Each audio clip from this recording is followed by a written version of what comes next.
processus bi. Parfois, Allah entre en contact avec le monde angélique, Alamul Malakut, et ordonne à certains anges de se rendre à Alamul Arwa pour choisir 2 âmes façonnées par le secret du Kaf. Ces âmes, une fois sélectionnées, doivent être insérées dans le point de fécondation du ventre maternel, après l'achèvement des 40 jours de développement initial. Lorsque cet ordre divin est reçu, les anges concernés suivent scrupuleusement le processus, empruntant le flux de la Inayatu jusqu'à la matrice maternelle. À leur arrivée, l'ange symbolisant le Alif et celui représentant le Mim tiennent chacun, avec son aile, une âme façonnée par le Kaf. Cependant, à ce stade précis, c'est l'ange incarnant le Lam qui intervient. Par l'expression divine Bismillahirrahmanirrahim, le Lam pose son aile sur la goutte embryonnaire et la divise en 2. Il est essentiel de rappeler que cette goutte embryonnaire est régie par un temps divin spécifique, 40 jours, qui selon le calcul céleste équivalent non pas à 24 heures terrestres, mais à une journée d'une durée de 19 heures sur Terre. Lorsque l'ange du Lam accomplit cette séparation, l'ange du Alif insère alors, dans l'une des 2 parties résultantes, le secret de l'âme qu'il porte façonné par le Kaf. De même, l'ange du Mim, tenant lui aussi une âme façonnée par le Kaf, insère son secret dans l'autre moitié du point de fécondation. Ainsi, lorsque ce processus divinement orchestré s'achève, il donne naissance à des jumeaux masculins. Quant à la durée exacte qui sépare leur naissance, qu'il s'agisse de secondes, de minutes ou d'heures, elle dépend entièrement du temps que l'ange du Lam a mis, par la volonté suprême, à prononcer l'expression sacrée Bismillahirrahmanirrahim. Dans ce processus subtil et céleste, une autre réalité se manifeste par la volonté divine. Parfois, Allah ordonne aux 3 anges mandatés, l'ange symbolisant le Alif, l'ange incarnant le Lam et l'ange représentant le Mim, de choisir 2 âmes façonnées par le secret du Kaf. D'autres fois, il leur commande de prendre 2 âmes façonnées par le secret du Nun. Il peut également leur ordonner de sélectionner une âme façonnée par le Kaf et une autre façonnée par le Nun.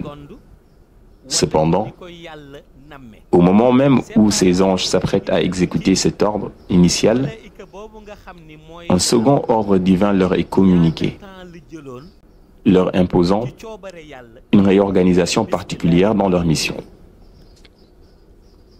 C'est dans cette nouvelle structuration céleste que 3 cas exemplaires se présentent. Premièrement, Allah ordonne aux anges de prendre 2 âmes façonnées par le secret du Kaf et de les insérer dans le point de fécondation situé dans le ventre maternel. Ces anges, respectant leur configuration initiale, Alif, Lam, Mim, entreprennent leur cortège sacré vers la matrice maternelle. Toutefois, conformément aux lois divines du processus créatif, leur descente ne s'effectue pas sous leur configuration habituelle, mais sous l'expression suprême Bismillahirrahmanirrahim, enveloppant et accompagnant les 2 âmes façonnées par le Kaf. Lorsque vient le moment d'enclencher le processus de séparation du point de fécondation embryonnaire, comme enseigné précédemment, l'un des anges devait normalement intervenir pour effectuer cette division. Cependant, à cet instant précis, un nouvel ordre d'Allah se manifeste, ordonnant à celui qui devait séparer de suspendre son action et de se limiter à la supervision. Il lui est donc interdit d'intervenir par le processus de séparation, laissant ainsi le rôle décisionnel aux 2 autres anges. Ce pivot céleste est déterminé par la volonté divine. L'ange désigné pour séparer, qu'il s'agisse du mim, du lam ou de alif, reçoit l'ordre de demeurer inactif, tandis que les deux autres anges, dans ce cas précis, les deux anges désignés pour intervenir seront l'ange de alif et celui du lam, qui se verront attribuer le rôle d'action dans le point de fécondation. Dès lors, le point de fécondation demeure intact, n'étant pas divisé comme dans le processus habituel. Dans cette configuration singulière, les deux âmes façonnées par le secret du kaf sont insérées directement et simultanément dans le même point embryonnaire, sans séparation préalable. Ainsi, ce processus diffère fondamentalement de celui précédemment enseigné concernant la naissance des jumeaux, contrairement à ce dernier où une séparation du point de fécondation est opérée. Ici, aucune division préalable n'a lieu. Par conséquent, l'ange du alif et l'ange du lam se voient attribuer la mission d'insérer simultanément les deux âmes façonnées par le secret du kaf dans la même goutte de fécondation, sans qu'il y ait une dissociation des deux entités spirituelles dès l'origine. Une fois cette insertion simultanée accomplie, cela n'entrave en rien le déroulement naturel du processus de grossesse.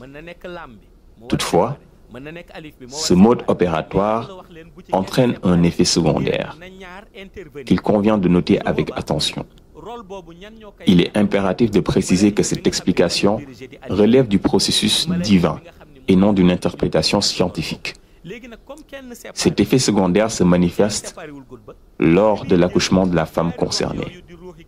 En raison de la configuration originelle du processus, les enfants qui naîtront seront ce que l'on appelle des jumeaux siamois, c'est-à-dire des jumeaux fusionnés physiquement dès la naissance.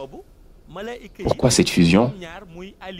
Le moment où l'ange chargé de séparer habituellement le point de fécondation reçoit l'ordre divin de suspendre son intervention et de se limiter à la supervision, une conséquence subtile mais capitale s'opère. Les deux âmes, bien qu'insérées dans un même point de fécondation, ne bénéficient pas de l'individualisation biologique que la séparation aurait instaurée. Ce décret échappe totalement aux scientifiques, car c'est Allah qui crée les êtres humains selon sa sagesse et son omniscience. Ainsi, lorsque vient le moment de la naissance, bien que les deux enfants soient distincts dans leur essence spirituelle et leur existence individuelle, ils apparaissent physiquement attachés l'un à l'autre. Avec l'évolution de la médecine et des avancées chirurgicales, Allah a octroyé à l'humanité une science permettant d'envisager la séparation des jumeaux siamois après leur naissance.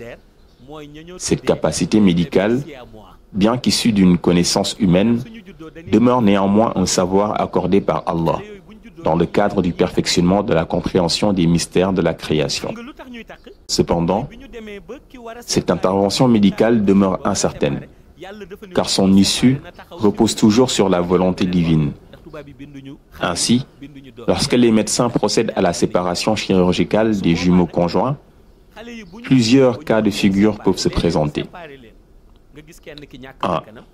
L'opération est un succès total et les deux enfants survivent et se développent individuellement. 2. L'opération aboutit à une tragédie entraînant la perte de l'un des enfants. Ou 3. L'issue est plus dramatique encore lorsque les deux enfants succombent à la séparation. Mais le processus se poursuit encore.